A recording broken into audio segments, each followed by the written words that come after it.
Okay, and if we have a Okay. last minute question on the school, Magruder School incident, do you have any words of wisdom of what you think we can do? I mean, is there either we have too much policing or we don't have enough policing?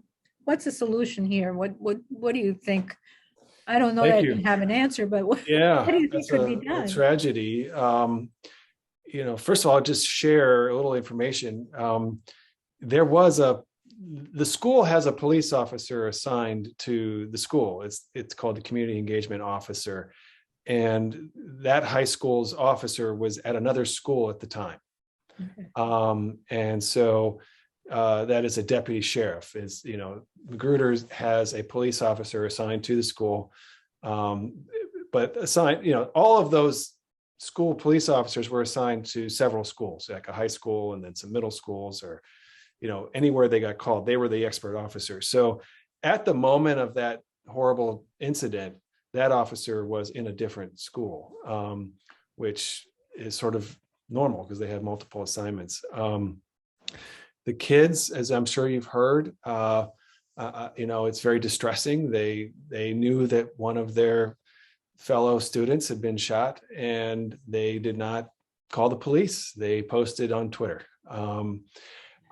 We are going through a terrible phase here of this pandemic. We're seeing a rise of violence. We're seeing it in the communities, and we're seeing it in the schools.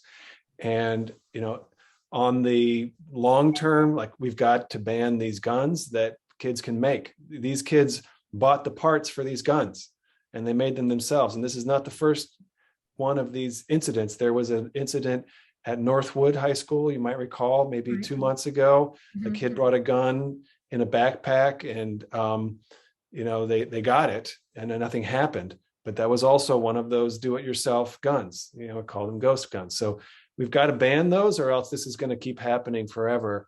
And so that's really important. But I think we've got to have a much bigger effort around school safety. And I think we've gotten a little distracted by the issue of police officers in the schools.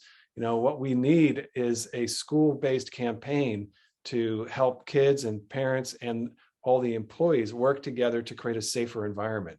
And it's got to just be a bigger emphasis. So involving students in safety teams and safety campaigns, involving parents and getting information to them and having them volunteer.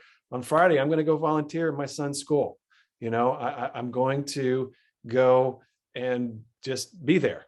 We've got to have more adults. Frankly, we got to get our kids into school. We got to get them back to their normal lives. I mean, how many of these incidents might have been avoided if kids had athletics again, if they had things to do? I think a lot of the glue has come apart.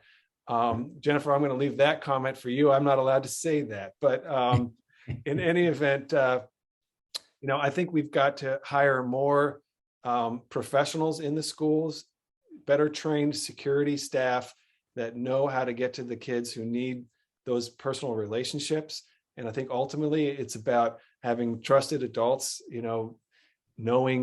having access to information in the school. So when there's a rivalry or there's a dispute that is getting bad, some kid is going to tell somebody, and then we're going to be able to stop it from happening. Like, that is really, really essentially, that's the core of how we're going to actually solve it, is if we can get students connected to adults to share information to stop crime or stop violence.